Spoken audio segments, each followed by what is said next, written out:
Hey there! Welcome to the stream, folks. It's the Football Outsiders live stream. Hi.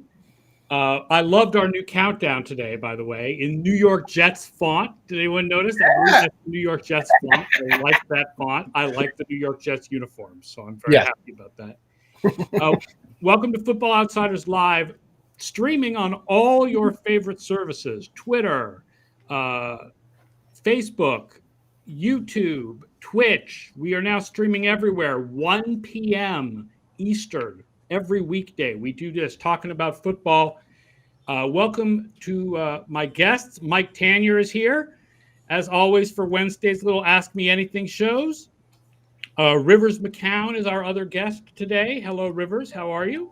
Doing well. My cat is doing well as well, as you can see in the background. Yeah, always. The guys have the animals in the background. We have a bunny now, and it's somewhere upstairs, probably tearing up the house. Nice. My dog tried to kill the exterminator earlier today, so she is banned from the room. We are fostering a bunny, but I don't know if we're actually going to get rid of the bunny. The idea was that this was going to be temporary, but it's lasted like 5 weeks. So are you socializing the bunny towards humans? We're trying to socialize the bunny towards humans. Yes. And podcasts as well. Yeah, she's upstairs now, so she's not listening to the podcast. I don't want her tearing around the room down here. That'd not be good. You just have like a loop running of podcasts in that room? What'd you say? You don't have like a loop of podcasts running for the bunny at all times? Yes, just get rid of we'll just run Serial and then the Football Outsiders podcasts, and, right? True crime and a lot of true crime bunny. Yes, that's what get the bunny used to everything. So today is the Ask Me Anything show. We already got some good questions through Twitter and Instagram, but you can ask questions. I mean, this is the best reason to watch the live streams live at 1 o'clock every day is you can ask questions live. So we've got some questions that were posed before the show. We'll have some questions live. And don't forget also to subscribe on your favorite service so you know when we're broadcasting. Again, it's usually 1 p.m. Eastern weekdays. So we'll start with, the biggest story of the last few days is a big duh. So we'll start with this question, which is, Andre de Silveira Stein asked, will there ever be a reckoning of the NFL and all its racism? Wow. And here's the thing I think about this is there ever going to be a reckoning of society and all its racism? Like the thing about this question, and I guess about the Gruden story, is I don't want to pick out the NFL as if it's somewhat like got a different problem than society in general. In fact, my guess is that this is a smaller problem in the NFL than it is in society in general, because you have more African-American, not enough African-Americans in places of power, but more than in society in general, like, ratio-wise. Right. But this is something that society has to deal with, and I don't think the NFL is going to deal with it on its own any faster than society is going to. Yeah. For years, when I've been covering these stories, going back to the Ray Rice story, when I was covering that for Bleacher Report and some of these other things, I had a saying: the NFL makes a bad government and a worse religion. I expect the NFL to be better than the government and better than our religions on topics like race, sex, homophobia, trans issues, things like that. We're probably asking more of the NFL than we should be asking what we can do for the institutions we have power over to do. That said, in this particular case, NFL or the team or the league or however it led to John Gruden's resignation, it was swift, unbelievably swift. We were not talking about this last week. This broke on Friday. No, this was very fast. It was decisive, and it's another example of, action was taken. We could find emails like that about a senator, and that senator could win the election in a month and still be here 26 years from now. They could say some of the things John Gruden said on the record and still be out there and still dictating policy. There are reverends saying things that are similar to that on pulpits everywhere, and people still put money in the collection plate. So I would love the NFL to have a reckoning, but like you said, Aaron, I think there's a reckoning everywhere on all these topics that we all have to, that we're all waiting for, I suppose. Yeah, I guess Jim Trotter put it best because he's on the NFL Network, and he kind of talked about how the leadership gap still really matters for this sort of thing, because yes, you have a primarily white ownership. You have a primarily white coaching staffs. You have primarily white management, and without that sort of thing, this just kind of festers on its own. And yeah, as Mike said, this is a reckoning that goes way, way beyond just the NFL. But when 80% of your players are African American, it kind of does fall here first, doesn't it? Yeah. Plus, not to mention the incredibly awkward situation after this came out of John Gruden coaching the first openly gay player in the league. Yes. I mean, give Gruden this: if he's got feelings against homosexuals, it did not change the way he did his defensive line rotation. Right. That's the truth. Right. It's almost like I knew teachers in the classroom who would say stuff like this in the teacher's lounge. You walk out there and you do your job. The problem is not necessarily that you're going to take a job opportunity away from somebody. It's what the biases are that are working in the background, that lead to the next decision being made and not the best decision to be made from a football standpoint or from a societal standpoint. We were chatting a little bit amongst ourselves before we went on air here about the no politics rule at Football Outsiders and the difficulty that this story presents. Like, for those people who are watching who are wondering, well, what about the Football Outsiders no politics rule? Like, the no politics rule was started because, like, back in 2004, in our very early days, we would be discussing some team's defense or Michael Vick or something, and then all of a sudden, like, it would turn into a discussion of Bush versus Kerry. Like, little did we know what would happen to Michael Vick down the line, but those things would turn into discussions of Bush versus Kerry. And I was like, no, we're not having this. But This is a football story. Like, it's a political story, but it's a football story. And also, I don't like the idea that firing someone because they use slurs is political. Right. Because it's not like he was fired for his opinions on tax policy. Right. Like, yeah. That's how you say everything is politicized. So if you accuse me of being racist, if I go do a racist rant and I say you shouldn't say that because it's racist, you're being political. That doesn't work. That's just going behind a duck blind. That's using cover to not be a good citizen. And that's one of the problems with a lot of these things. So it's like, are we not supposed to call out anything racial or anything homophobic and things like that? I don't think that's what you intend. Obviously, you let me write, so it's not what we intend. And some people are hostile about it on the message board, but some people are hostile about this across society here. So, I guess I can't speak to the idea that, well, it was a private email. These are private emails. Therefore, he's allowed to think these things and express these things with other people in leadership. But we're supposed to pretend like he's allowed to think these things. You're allowed to think expressing them. The problem is that he represents the Raiders. Yes. Right. So does he have the right to say what he wants to say in emails? Absolutely. In private emails, you can say whatever you want to say. Right. Does the organization, the Las Vegas Raiders, want that to be representing them? I mean, Tampa Bay doesn't want it to be representing them enough to the point where they announced they're taking Gruden out of their Ring of Honor. And it's not like he's their current head coach. So, I mean, if you're the Raiders, you're like this, all of a sudden your head coach was toxic and nuclear and you just had to, you had to get away from it. I mean, it's, An interesting question, by the way. Nathan Wingo said, after the Gruden debacle, what are your thoughts on Markiese King? Was it Markiese King, the name of the punter?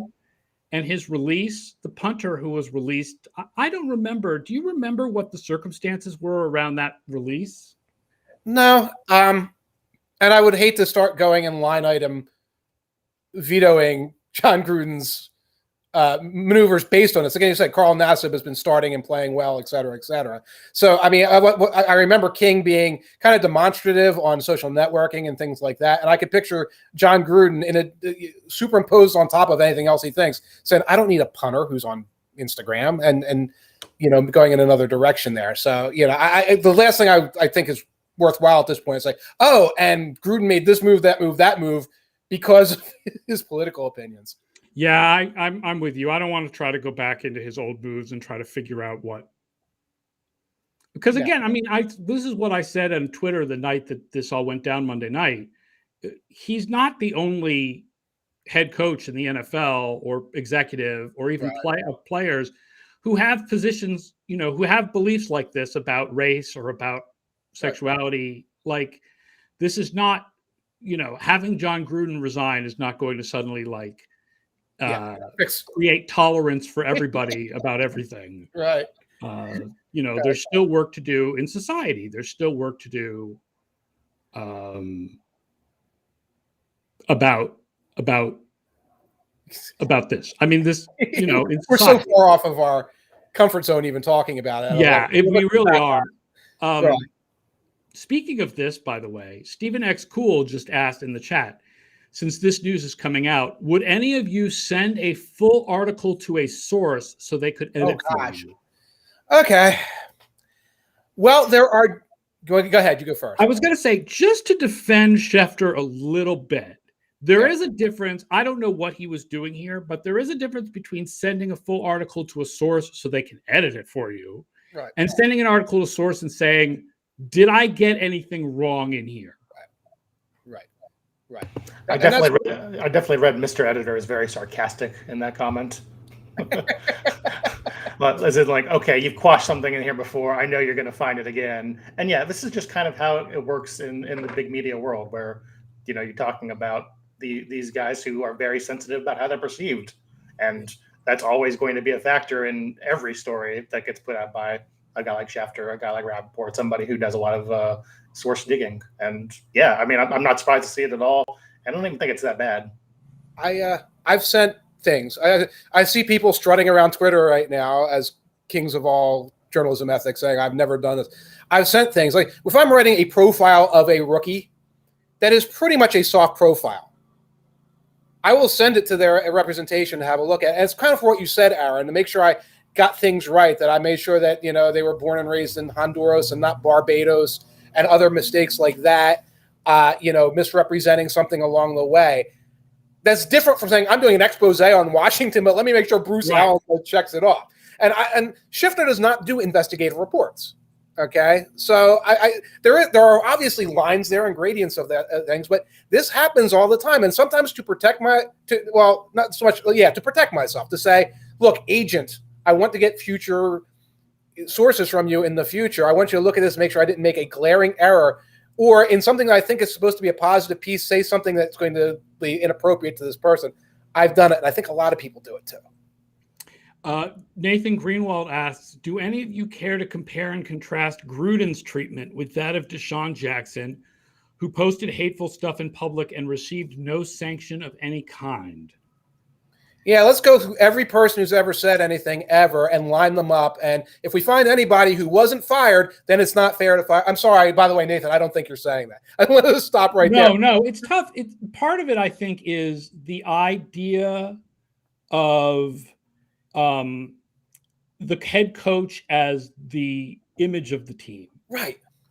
Like DeSean Jackson is a player, and he said some stuff, and I mean, there was Riley Cooper, right? There was an incident with Riley Cooper a few years ago, and players have done things like this.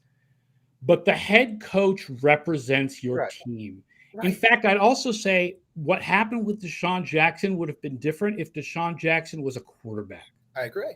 Because the quarterback is also the image of your team.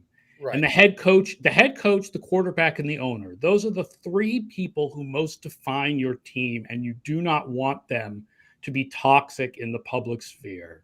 And one person has decision-making power and the other one doesn't. So if a person with decision-making power is racist, sexist, homophobic, that can create a massive bias incident. Whereas if you're just the employee, while these things are bad, and maybe it did deserve, I don't remember exactly everything Jackson said. Maybe it probably deserves some kind of sanction or things like that. When you're just the employee, very different. He said some anti-Semitic stuff, if I remember correctly. Okay. Right. And, given some of the conspiracy theories that go around the web, he can't be the only player who believes that stuff either. Like, let's be, perfectly honest. And I remember, Julian Edelman came out and said, let me try to educate you about this stuff. And that was how it was dealt with. Like, he didn't lose his job. But again, he's not the image of the team the way Gruden is. And he's not a decision maker the way Gruden is. Yes. There's this thing called restorative justice, and those of us in the education field are kind of down with it. And it's the idea that the solution to everything isn't firing, isn't expelling, isn't suspending kids, et cetera, et cetera. So you do restorative justice in a way where it's like you can take somebody like Jackson, like, yeah, you have to go to seminars, you have to do things like that. Now, how do you do that with somebody who has the keys to an entire franchise? There has to be mixed in with that some kind of disciplinary action. And in this case, the disciplinary action came directly from his employer, who didn't want to be represented in this way. So take this to a football point of view for a second. I wanted to talk about this from a football perspective. Obviously, this is bad for the Raiders from a PR perspective. They look terrible for employing Gruden all this time. But from a football perspective, is this maybe secretly good? I mean, like, let's judge John Gruden not for what he said in those emails or for his personality, but let's judge him as a man building a football franchise. It hasn't worked. Like, it's the Vegas right. did not. It's been 4 years or whatever, and they're not. I mean, they may be 3-2 right now, but they're like 25th in DVOA. I don't think anyone takes them really seriously as a playoff contender. Right. Like, that's besides the fact of what's going to happen to them after this. I have no idea what the psychological ramifications of this are for players, and I know nothing about Basucci, who's the new interim head coach. But this kind of got them out of the 10-year contract. Yeah. Like now they have a chance next year to go out and get themselves a hot, young, smart Brandon Staley-like, Sean McVay-like head coach. Brian Daboll. Or Eric Bieniemy. Yeah. Could this secretly be good for the Raiders in the long run? Wherever your cat ran away when we started talking about race. I'm not going to say anything about that. Cats are smarter than people. Cat said, "I'm out of this podcast." Let's see. Okay, so we're talking about if it's a good thing for the Raiders going forward. I don't know. It's very early to say that, and also having just gone through a head coach search as a fan of my team, the Texans, just because you make a change doesn't mean that ownership and the people in charge are suddenly going to hire somebody smart. There's definitely a lot of cognitive dissonance around what people want, what they want football to look like, that sort of thing. Yeah. What they want the culture to look like. And so, yeah, it is an opportunity. I would definitely put it that way. It's an opportunity to do better. But do we trust Mark Davis to do that? I don't know. I have no idea. I've never seen him lead a coaching search other than hiring Gruden, who was just a guy that he knew already. Yeah, and that's a good point, that they got there by just grabbing. He's famous. I know him. So let's go with that. And yeah, I think in the long run, this is good, because what we were anticipating was probably 2 more years of fiddling around and, I'm feuding with Mayock. I'll get rid of Mayock. I'm feuding with a coordinator. And they would have hung around and would have been a 9-8 team in their best seasons. And now you can move forward. There's nobody right now in that organization where it's like, this is the guy who takes over and like leads them. So right now they got the special teams coach, who I'm not familiar with at all, running things. Olsen is a coordinator, and I think he's kind of like a factotum underneath Gruden. Yeah, Gus Bradley. I don't think anyone wants to give Gus Bradley another head coaching job. They pointed out on ESPN on Monday night, the special teams coordinator makes a lot of sense as the interim head coach because he knows everybody on the team. Right. That doesn't mean he's going to get some kind of permanent job.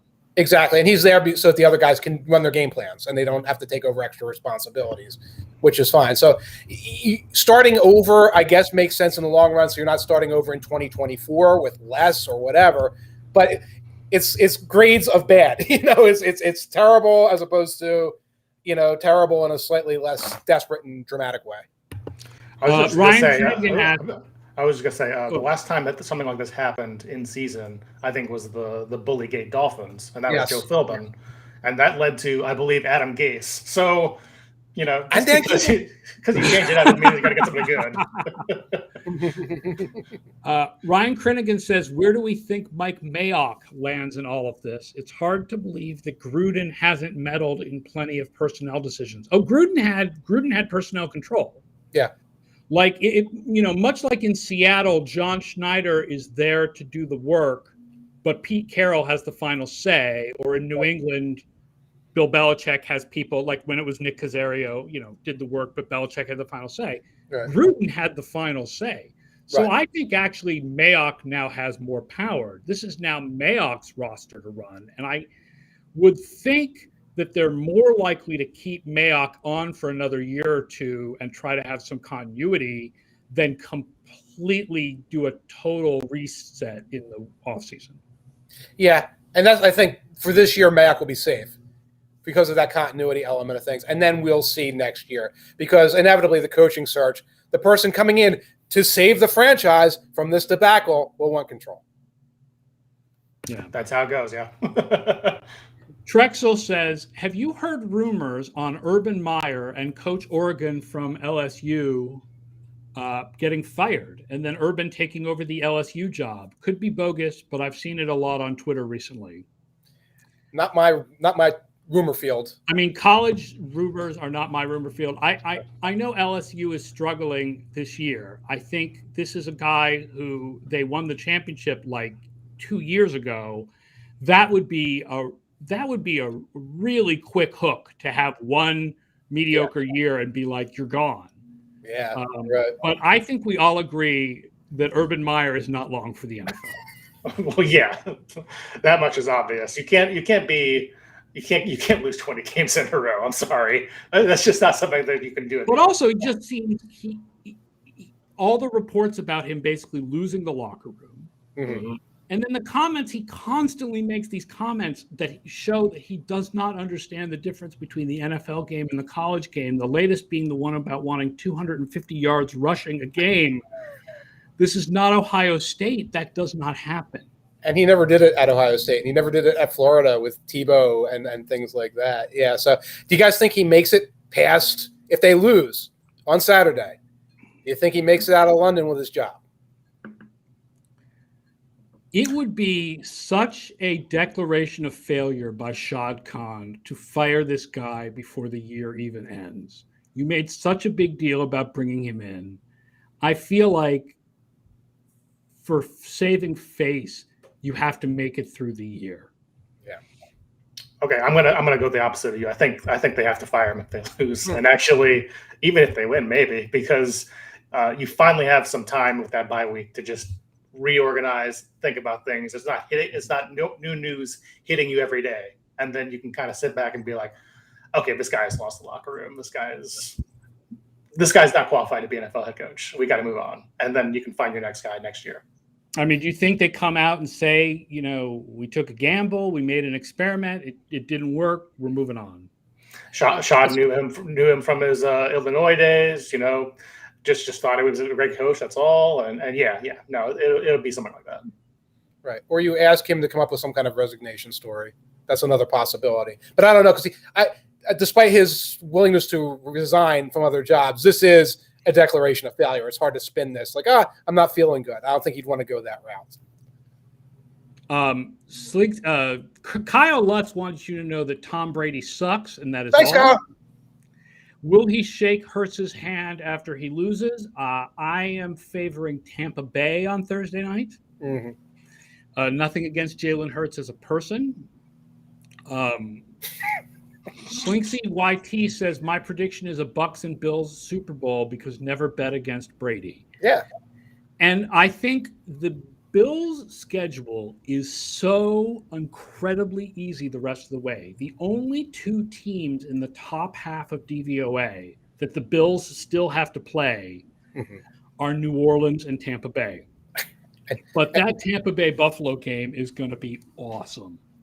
It will be. And that's the Super Bowl preview. Because New Orleans is not that great anyway. But, yeah. I mean they're the second best team that's left on Buffalo's schedule, but they're not Tampa. Right.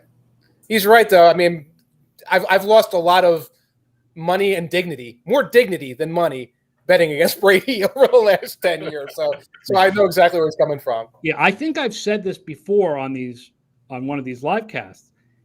Age is coming for Tom Brady. Yeah. It will happen. The problem is it may not happen till he's 50. Yeah. I mean, I don't know when it'll happen, but you're right. And again, it's like, oh, well, 42, this is the year. It was the year for Warren Moon or for whoever, in the past.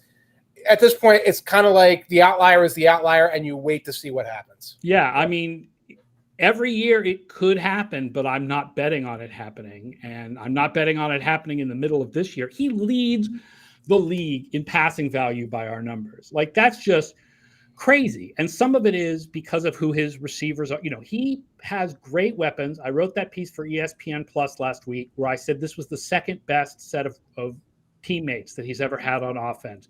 He's got a really good offensive line. He's got an incredible trio of receivers. He's got Gronk, or did at least for most of the year. Like, there's no question that because of who his teammates are, I don't think I would vote for Tom Brady right now as the MVP. But numbers-wise, he's leading the league in passing value. Do you vote for the MVP award, Aaron? I don't remember. I do, in fact, yes. I've made a big deal of this. Kyle says, very proud of it. Yes. Kyle says he loves the Reggie art behind me. Yes, there's Reggie. That's Reggie right there. I have a hard time pointing. And that's a Jim Steranko underneath of him. But thank you very much. I'm glad you like Reggie. The oldest player in NFL history is 48. Blanda? What is the over-under on Brady surpassing that? Surpassing as in playing, or surpassing as in being good? As playing. Oh, definitely. You would go over. Yeah. You think if he had a bad year, he would push through it, though, Rivers? I don't know. It's hard to think about these athletes and their kind of egos and what happens when you lose a step and if you're going to fight back. But I mean, I feel like Brady has kept pushing just so much that I find it almost hard to believe that he would quit even here. Right. I mean, he would. I got to do my comeback year, and have to come back, and then that's where you get to that age. I'll show them they were wrong to doubt me. Yeah. Kyle Love says Brady will be playing at 63 with false teeth. Okay. Nathan Greenwald asked, have we done any work on what qualities new head coaches who succeed have, like a backcast for coaches? We've never done that. We've looked at coordinators from different sides of the ball and who's had success. And I know that ESPN did some research on this at one point, and they found that like your best coaching candidate was like a guy who'd failed at his first job and then become a highly regarded coordinator. And at the time they said Marty Mortenweg would have been the best head coaching candidate, and that didn't happen. So, yeah, because it was all probably skewed by Belichick. Yeah, because that would be heavily skewed by Belichick. And right. And if there's one other guy who I can't think of, you know. Wade Phillips did have success in Dallas in his second head coaching job. There's too many variables to be able to do that kind of thing. Like, oh, we're going to take a coordinator and take his unit's DVOA and everything else. There's too many variables. You're putting so much garbage into the gumbo that what it spat out would be like, hey, the best thing to do is get a Belichick disciple. Oh, well, that doesn't work. So what next? The weird thing about that is I feel like the best way, and this is something I learned this year, is I'm just kind of like, the Texans hired a new head coach. I'm looking at all these people's interviews, looking at everything they've done. Just listen to them. Just listen to the coaches. Do they sound smart? Do they have good things to say? That's why I like Brandon Staley so much. That's working out okay, right? So just listen to them talk. Here's the problem, Rivers, is that the decision makers love hearing the same jargon parroted back to them. So all the things that we say, oh God, no, they're saying gimme.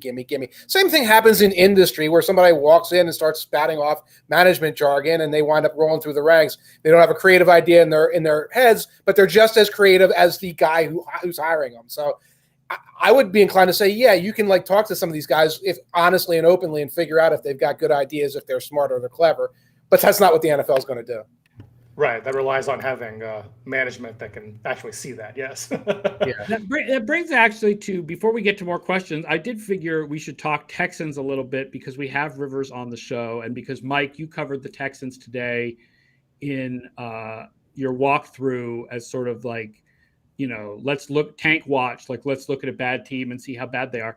I had someone suggest to me last week that they felt like Culley was doing a good job because the Texans might have the worst roster in the league, and yet they've been competitive in a lot of games. And your take, Mike, was almost the opposite. Like their roster is better than you think, but Culley is not doing a good job. Yeah. The Jets have a worse roster. The Jets definitely have a worse roster. That was actually my first response to this guy who, I think it was a direct message on Twitter. I had actually, my first reaction was the Jets have a worse roster. Yes. Jets have a worse roster. If we go around, that the Jaguars might have a worse roster. I don't know about the Falcons. I know Rivers, go get your take in a second. But I'm not going to say Culley's doing a phenomenal job, but it's not Urban Meyer. It's not this thing where this team goes out there every week and just doesn't give a darn. So, like, from whatever's happening interpersonally with him and with Lovey and those guys, the players are running out in the field and throwing a scare into the Patriots and threw a little bit of a scare into the Panthers and all. It's just that they're, A, not good, and then, B, decision time on fourth down rolls around, and all living creation breaks loose. Oh, everyone is definitely bought in here. I'll tell you that much for sure. It's interesting to hear these guys kind of talk, and after the games, always if you lose, there's what could have been, blah blah blah. But these guys are very defiant about the kind of culture that's being created here, and they just defend it almost in some points. So yeah, they're all bought in still. Don't worry about that. Mm-hmm. But as far as what you're saying about the fourth down thing, they did go for it twice early in that game against the Patriots, and that's why they built that lead. And then all of a sudden got some cold feet there, did that weird field goal kick, 56 yards with a guy who has never hit a 56-yarder in his life. Right. And yeah. And the punt. And the punt, yeah. And the punt, the 0-yard punt. Fake, not fake, fake, not fake. Don't make me relive the punt, please. It's one of those things where David Culley comes from such an old school place as an actual football coach that it's hard for what he does to work in 2021. Yeah. How long till Tyrod Taylor is back, and do you think they give the job back to Tyrod Taylor when he's healthy again? So they just had a presser about this. They did say Tyrod's not playing this week. I feel like his hamstring injury has quietly been worse than reported. I don't really have like a source on that, but you can tell in the way they talk about him that it's not. It's more like we hope he'll come back soon. Now, like he'll be back soon. Right. So yeah, I do think we'll see Davis Mills for at least a couple more weeks. People keep saying this is like a tank team, and I don't see it. Nothing in their words or actions shows me that they're tanking. So when Tyrod comes back, I expect he's going to be the quarterback again. Yeah. By the way, I call tank watch because the word tank trends. It's not. We do not think Houston is actually actively trying to tank. No, I'm saying I'm not even calling it the call now. Just there are a lot of people who just respond to me on Twitter like, oh, they do the fake punt. Tanking is working. And I'm like, that's not what they're trying to do here. Everybody on Twitter thinks that every team that's not 4-1 is tanking or should tank. Yes. No, the Texans wanted to win that game. I mean, yes. they badly wanted that game. Right. Kyle Lutz asks, when are you adding playoffs and USFL DVOA? I wish that we could do the USFL. I don't think the play-by-play logs are out there. No. The playoffs is coming soon. Right. I actually reran all playoffs this offseason, and we have a database of it, and we just need to build the view that will allow you to see what playoff DVOA is. And it's just not number one on the to-do list, but it's going to happen before we get to this year's playoffs, where the team playoff DVOA is going to be on FO+. So you'll need to be an FO+ subscriber to see it, but we'll have the playoff DVOA, I think. That'll be fascinating. I think you'll need to be an FO+ subscriber. I'm not sure, actually. Let's go with yes. but we'll go with yes for now. Ryan Crinigan, curious to know how many very good quarterbacks are in the league right now, in your opinion. It seems like we are on the verge of a new offense-heavy parity in the league with lots of very capable young quarterbacks. Well, offense has been dominating defense for years now, so I don't think it's any kind of a new offense-heavy parity. Like it's been, I'd have to go, give you an exact number of very good quarterbacks. I'd have to go through the list and be like, this guy is a win with guy, this guy is a win because of guy. But I mean, there are a good number of good quarterbacks, and I mean, I think the youngsters are promising, despite the fact that their performance this year has sucked. I will say I've written we're on the verge of a quarterback renaissance column 3 or 4 times in the last 12 years. I know I wrote 2 of them for Bleacher Report a couple of years apart, sourced with GMs and people like that talking about it. And, the young quarterbacks always wind up being Sam Darnold, and et cetera. And then it comes back later and it's like, well, we've got our, 5 elite guys and then like the 10 with 12 with, and then you have all these questions. So, I mean, I'm enjoying the NFL right now. I'm enjoying these players. I'm enjoying the youngsters too. But like a lot of these guys are going to fall by the wayside. Sam Darnold, again, is going to fall by the wayside. It is happening as we speak. So, some of these guys who are rising up that you would put on these lists now, 2 years from now, they're replaced. And we still have 15 teams, 12 teams or whatever that need a quarterback. Just looking at the DVOA and DYAR page for quarterbacks, which you can find on footballoutsiders.com. Yes, great site, great website. Brady, Stafford, Mahomes, Prescott, Kyler, Herbert, Lamar, Rodgers, Wilson. And after that, I'm kind of like, we get into the air zone. Like, is Jalen Hurts good yet? Right. Is Derek Carr good? Is Kirk Cousins good? Like those sort of guys. So I'm going to give you like 10. Call it 10. 10 very good quarterbacks. Yeah. Right. Yeah, but what we don't have right now, I think the willingness to play rookies early means what we don't have a lot of right now are teams playing mediocre veterans. Yeah. Like there's not a lot, like now that Andy Dalton is no longer the quarterback of the Bears, like there's not a lot of guys around who are like, they're 30 and they, There's a column idea for you, Mike. Requiem for Case Keenum. Yes, no more Case Keenums. Yeah, there's no more like it was like back in the day when I was young. Joe Ferguson would be still out there at 30, whatever. And Greg Landry would be like 33 and still quarterbacking the Lions and had never had a winning season in 11 years. It doesn't happen anymore. Randomly, here's Gus Frerotte with the Rams. Look, we're not in a situation where Bortles is on a team. I mean, Bortles isn't even on a team right now, let alone starting. Right? He was like talking with Seattle, I heard. So yeah, Seattle brought him in to kick the tires because they needed that might happen. But, reminder: you're watching Football Outsiders live. It's our live stream we do every day from 1 to 2 Eastern. So please make sure to subscribe in your favorite app where you're watching us right now. Brandon Roney says, how far back could DVOA theoretically go with regards to availability of play-by-play game books and data? I believe that this offseason we will have 1981 and 1982. I don't know how much farther back we can go. It gets handwritten at some point, doesn't it? Yeah, it gets pretty... I know we're looking for a number of 1980 games. Jeremy Snyder is the guy who's been invaluable in doing the old play-by-play. That's awesome. And I know he's looking for a lot of 1980 stuff, but I believe we've got all of 81 and 82, and I believe I'm going to be doing it this offseason. So amazing. And 82 is a shortened season with the long playoffs. Yep, 82 will totally break the parsers because it's a weird year, but yeah. I want to see some of these John Riggins years because it was just because he was averaging 3.2 yards a carry and they were force feeding him and he was a superstar. And it was my youth, and I was like, is this really good? Joe Washington would come off the bench and catch and do a swing pass for 15 yards. Like, is this real? I'd like to see if DYAR finds something in Riggins' numbers saying. If I remember correctly, I'd have to bring it up on the computer right now. But Riggins' numbers with Washington are reasonable because. Right. It was a lot of Mike Allstotty, like 3rd and 2, 3-yard carries. Right.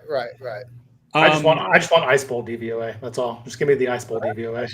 Connected, by the way, to talking about the 81-82 Chargers and Dan Fouts, Kyle Lutz says, greater head coach to never win a Super Bowl, Don Coryell or Marty Schottenheimer?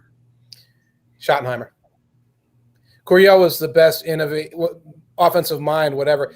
His teams underperformed. Those Chargers teams were not great, despite all of that talent. His Cardinals teams were just also Rams. They would have been forgotten if not for all the offensive things he did. Schottenheimer was routinely getting teams to 13-3, 14-2, and like really weak teams to like 10-6.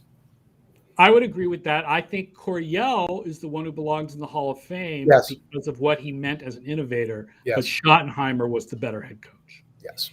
Now there's the contributors are off to the side. I think Coryell is going to get in. Somebody's going to say contributor, not necessarily a head coach, where you're comparing him to Belichick, but where you're saying, what did you do for the game? Then he gets in.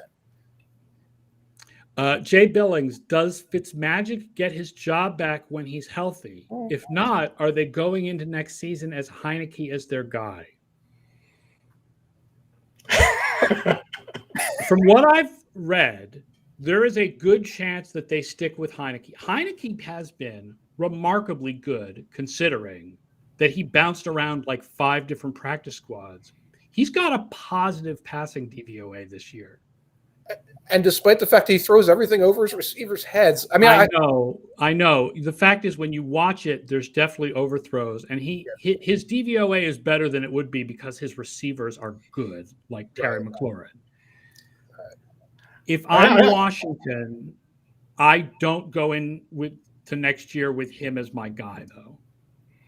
I guess the way I put it is, it's nice that he's there for sure, but is he going to be the guy? Am I going to say that like January 1st? No, of course not. The problem is next year's rookie class of quarterbacks does not look good right now.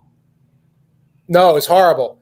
And that's an issue. So, if you grade on we're going to roll with Heineke and we'll go grab a guy, I guess that makes sense because a lot of teams are going to be looking for a quarterback and the cupboard's bare. But, like, that's different from saying, is this a good solution? Is this a good plan?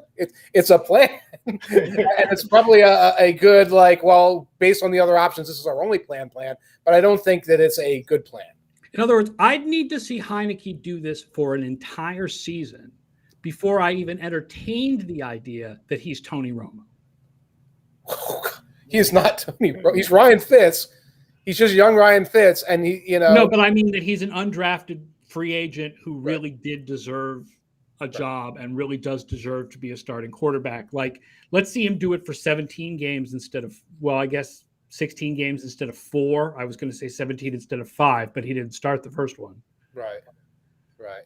Now, I mean, I like the fact that he's got a lot. He can move quickly. He's got a very live arm. He does have a quick release, and he throws it downfield. He's not one of these guys just checking down. I think he's got value in the NFL. But what I'm seeing right now, like the idea that this will be anything more than a stopgap starter, I would be stunned. Kyle Lutz says, "Who was your favorite quarterback as a kid?" Rivers is going to say somebody so recent, I'm going to cry. Oh, wait.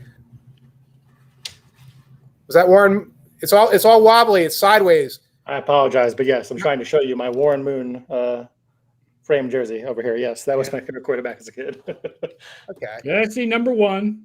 Yep. My answer is that I didn't really pay as much attention to football as a kid as you might think. And I grew up a Rams fan in California when I was little. And no one knew who the quarterback was because all we cared about was Eric Dickerson. So I don't really have an answer. Oh, man, you were not a Dieter Brock fan. No, I was not. Vince Ferragamo did not do it for me when I was 10 years old. Like, I didn't really become a hardcore football fan until I was like 22. So I didn't really have a favorite quarterback as a kid. Well, clearly here in Philadelphia, we worshipped Ron Jaworski. My Polish side of my family absolutely idolized Ron Jaworski, and I grew up thinking he was phenomenal. And he was phenomenal for a couple of years. He absolutely was. So he was my favorite quarterback. Also loved Brian Sipe a lot back in the day. I was a big fan of Archie Manning. back in the day and the rare times that they would be on the – and you always heard about Archie Manning, like, what a great quarterback, but they never win a game. So he was sort of like this mysterious figure you saw once or twice a year. So I had a lot, but Jaworski, of course, nearest and dearest to my heart. I want to get to a couple of the questions that we got on Instagram before the show. Yes. Eric T. asked, is Cooper Kupp's surprisingly low DYAR a glitch in the formula, or are 15 wide receivers truly performing better than him? Well, I always talk about that the stats are stats and they're useful, but they're not absolutely the definition of value, right? Just like what I said about Brady, like when you consider who Brady's teammates are, he may have the most passing DYAR, but I don't think he's the most valuable player. The fact that Cooper Kupp is 16th in receiving DYAR doesn't necessarily mean he's the 16th best receiver this year. But the reason for Eric T asking is third downs. He's at minus 25%. He's only converted 5 of 13 passes on third down. So that's actually why Coop is lower than you would expect. I actually went and looked up the splits on that. And third down and between 4 and 9 yards. So let's say call that third and medium. 2 catches on 8 targets, no first downs. 2 catches on 8 targets, no first downs on third and medium. Third and 10, he's 3 and 3, which is phenomenal. But that's like the ghost in the machine there that DVOA, DYAR are spotting that you and I watching games and, big play, might not seeing something he's doing that isn't optimal that some of these other guys have a better percentage on. Right, and it's not necessarily, it's the whole offense when he's the intended receiver. I'd have to go back and actually watch those plays to see, was he just covered well, or did he drop the ball, or was it actually thrown away and he shouldn't have gotten a target in the first place, but that's the reason. If you want to know the reason why he's lower in DYAR, that's the reason. I would also say, as somebody who has used DYAR for a long time now, the fact that Kupp has 56 targets and it's second in the league, basically, that also weighs against him a lot. It's a lot easier to find bad passes when you have less throws thrown at you. Yeah. That's exactly it. Like a lot of the balls that are hopeless balls go to him because he's the go-to guy, and that's typical for a number one receiver. Woo, that's a long comment. Jay Billings, I'm going to skip that for now.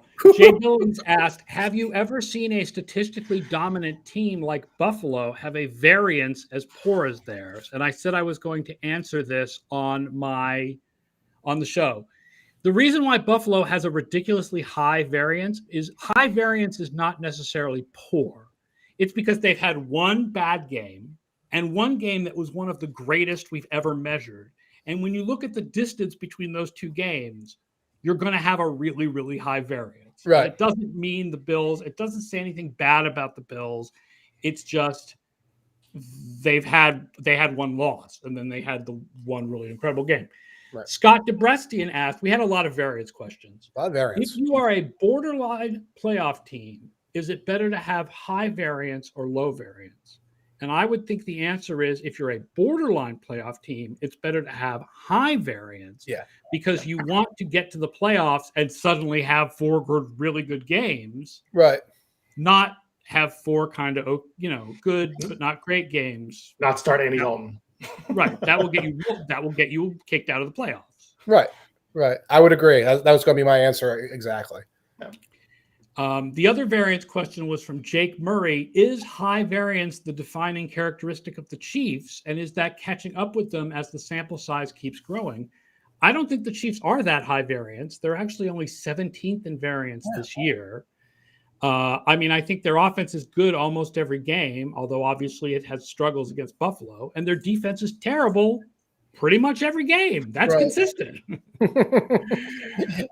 Yeah, so it's not so much variance as sort of a explosive, like a reliance and a weakness for explosive plays that make their games look unpredictable. But yet when you look at the game as a whole, it's like, oh, that was another Chiefs game. And they either won because they got a bunch of touchdown plays or they gave up too many big plays and lost.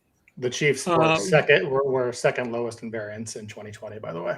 Look that up. Oh, wow. The Chiefs were second lowest. Right. So they're not a high variance team. I think it's the idea of variance from play to play versus variance from game to game. Yeah. Are 2 very different things. And what we call variance is from game to game. The Chiefs are actually pretty consistent. Ryan Crinigan says, Colts homer here. Peyton was and is my fave. Can anyone succeed in that kind of offense again with very few formations, very little motion, receivers in the same spots, and so on? Yeah, they can. Tom Brady does something broadly similar right now. Still, there's not a lot of motion in that offense. You don't create, you create that offense based on what Brady wants. So if he wants his guys relatively static with maybe one guy moving across the formation to dictate the coverage, you get it, and he picks them apart. I think any quarterback that achieves that level can win with that kind of offense. To a degree, even the Rams are doing that now. There's a lot less motion in McVay's offense than there was a year or two ago. He's spreading everybody out, let Stafford go, and Stafford's calling the plays now instead of everything getting dictated to Goff. Listen, if you get a good enough quarterback, you can run the offense you want. Right. Dallas kind of does something similar to this, I kind of feel like, where they just have, Dalton Schultz going off because teams can't afford to cover him right now. And they have too many good players, and Prescott's playing too well. So yeah, if they wanted to do that and then just not do motion, they'd be fine. Prescott's playing at such an elevated level, it doesn't really matter that much. Right. I mean, I guess the Rams don't do a lot of formations. They certainly don't do a lot of personnel differences. It's not quite like it was 3 or 4 years ago when it was literally 11 personnel on every freaking play. Right. But they don't do a lot of personnel variation. And occasionally they'll put guys in the backfield. Mm-hmm. What they do have is a lot of the Rams do have motion. Yeah. It's still, if you look at it now, it's less than it was a couple of years ago. And that whole idea that you're going to limit your formations and limit your personnel groupings, that's so your quarterback can come to the line and make decisions there. They've got a palette of plays that they're comfortable with, and they don't want to have to move everybody all over creation for it. And that's a hallmark of your Bradys, your Mannings, I guess your Staffords now to a degree, and some of those other veteran quarterbacks who are making more decisions on the line. On Instagram before the show, Home Team 93 asked, who will be Offensive Rookie of the Year? So I thought this was also something you discussed in walkthrough today. So I thought we'd talk a little bit about Rookie of the Year odds. Jamar Chase is currently the number one at plus 375.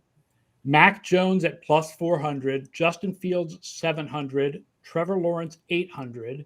Trey Lance, 850. Those are your top 5 Offensive Rookie of the Year candidates, according to the books in Vegas. Yeah, they won't put Najee Harris up there. I'm still...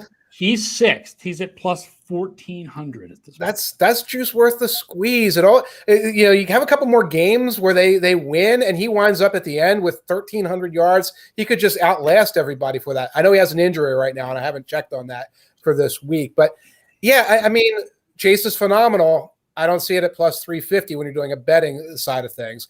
And both Jones and Fields, I still look at Fields and say he has a hot streak, wins a couple games in a flashy way, in a way that is big play oriented, as opposed to Mac Jones being poised. And that could sway the voters as you get closer to November. What about Davis Mills? No. Davis Mills not listed with odds. Stunning.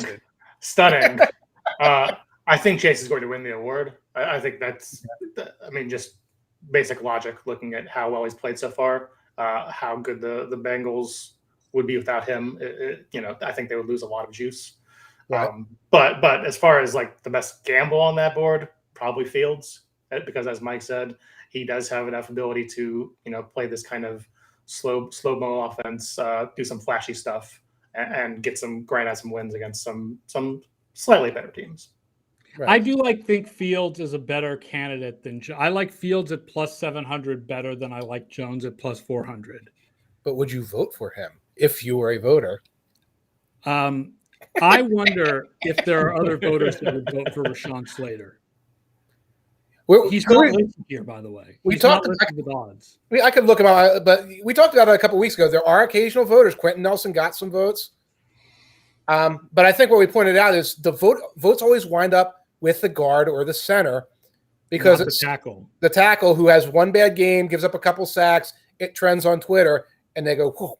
So, yeah, that's an interesting. What I'm seeing on Twitter is a lot of him versus Myles Garrett and how good he was against Myles Garrett. But you're right; it's not the good games that trend on; it's the bad games for the tackles. Right. He has been playing real well. Defensive Rookie of the Year, Micah Parsons is your best bet at 325. Well, was he my best bet? He's a favorite. Patrick Surtain, 500. Mm-hmm. Jeremiah Owusu Koromoa, 800. Yeah. Jamin Davis, 1,000. And Asante Samuel, 1,000. And then Gregory Rousseau and Odafe Owe at 1,400. Ooh. You could talk I me. would I'll take Owe at 1,400 if I have to make a bet. But I think that Parsons is the favorite. Yeah. I mean, it's a storyline type of thing, especially defensive player of the year, where a linebacker who's been flying around on a well-known team and is famous and was famous in college is going to have an inside track to that. You could talk me into Rousseau, though. Maybe it's because of that interception the other night, but you could, a couple other big plays for the Bills, and he could rise into the conversation. I think the only other guy who stands out to me as far as telling the story, as you say, Mike, yes. If Asante Samuel starts picking off passes left and right, I think that's someone who could jump up and win that award. Yeah, definitely. Nirm says, what team finishes last in the AFC North? Steelers. I think the Steelers are the best bet. Shout out to my fellow FF4 runner. Is that who that is? Yeah. I mean, I actually kind of like the Steelers and all, but I watched the Pittsburgh fan base talk themselves into Ben Roethlisberger is fine this week after last week, because he didn't actively humiliate himself for 60 minutes. And I have a feeling that the team could be doing that as well. They just lost Juju. I lost track of Devin Bush's health status, but they're starting. If you start losing guys on that defense and you start losing weapons, I don't know what you're going to do if you're the Steelers. And I think the Bengals have enough assets that they're going to still hover around 500, if not over 500. Kyle Lutz had one more question, and I'll see how much I can answer. Why the 99 Rams offense not adjusted VOA is so low? That's the Warner, Falk, good line, Holt, Bruce. So famously, the 1999 Rams had the easiest schedule we've ever measured. Okay. But even before you adjust for schedule, their offense is not in the top 50 of all time. I would have to go and look a lot closer than I can while we're in the middle of a live stream. Mm-hmm. I will say the running game doesn't come out as good as it did in other Marshall Faulk years. So that's one thing. I think some of it might be that we limit deep passes. Right. In other words, like a 40-yard pass is not twice as valuable as a 20-yard pass. And an 80-yard pass is not twice as valuable as a 40-yard pass. It's not limited as much as you might think, but that might be a little bit of it, because the other team that comes out surprisingly low in offensive DVOA is the 98 Vikings. Okay. Which also was like very dependent on a lot of like really good deep shots. I don't know otherwise why their offense. Some of it also might be field position, because the 99 Rams were third on defense. Right. So they were good on both sides of the ball. So the defense may have been putting the offense in a good position to succeed. So the offensive rating is not high enough. It's weird. The 99 Rams, when you adjust for the opponent, they end up only fourth in offense for that year. I mean, they're the number one team overall for that year, but they're only fourth on offense and then third on defense. It's great that the statistics preserve something that, because, as our memories go away, it's greatest show on turf, bunch of Hall of Famers, great offense. And it was a very, very good offense, obviously. But we're forgetting a nuance, because I've forgotten that defense was incredibly strong. And that's right. And part of the forgetting is that the Rams defense was very weird, because it was really, really good in 99. Yes. And then terrible in 2000. Right. And then really, really good again in 2001. In fact, 2000, the Rams offense is better in 2000, much better actually, by our numbers, than it was in 1999. But their defense was so much worse that the overall team was worse. Lovey saved them in 2001. Was that Lovey's first year as the coordinator? Lovey's first year as 2001. Yep. Yeah, because then they're the number one defense of 2001.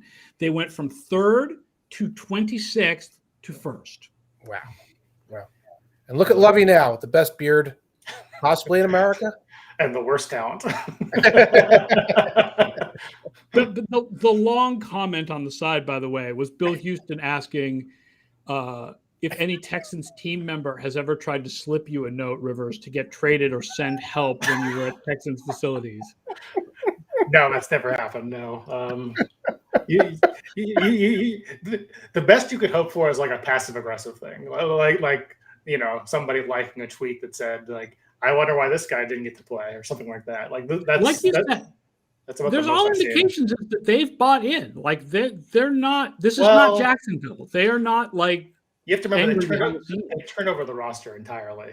And so there are still some players here from last year who are struggling to fit the system, so to speak. Laramie. Zach Cunningham got demoted, as you right. retweeted, Aaron. Charles Omenihu was a surprise inactive. But like the guys from the 2000 team are running into this new culture, and sometimes it's not working out. Yeah, they gave all that money to Cunningham, and now he's their third linebacker.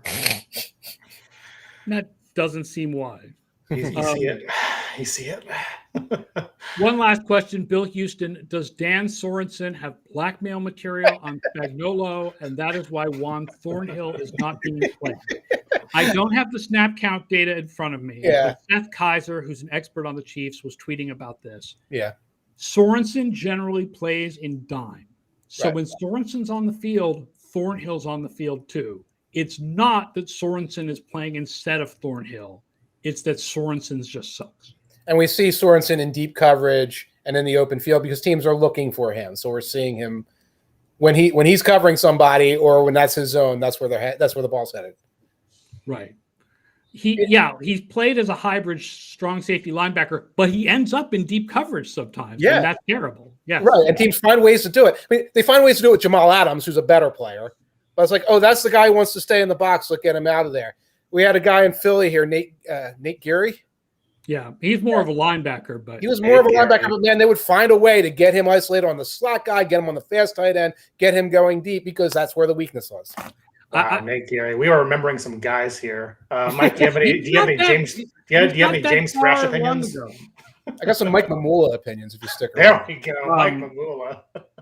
It was really incredible in Seattle last week that Aikman on Thursday night, that even Aikman picked out, oh my God, they're just going to pass to whoever Jamal Adams is covering every play.